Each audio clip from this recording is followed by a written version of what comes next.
పచ్చ పచ్చని పందిరంతా తాంబూలం వేసినట్టు విరబోసిన తల నిండా కనకాంబరం ఎట్టినట్టు ఎర్ర నీళ్ళు దిష్టి తీసి పోసినట్టు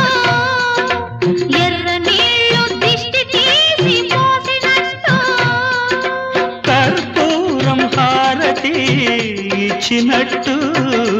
ఆకాశం ఎందుకో పచ్చబడ్డది ఆ నడుమ బొట్టేమో ఎర్రబడ్డది వీచే గాలుల తాకిడి సాగే గువ్వల అలజడి రమ్మని పిలిచే పైబడి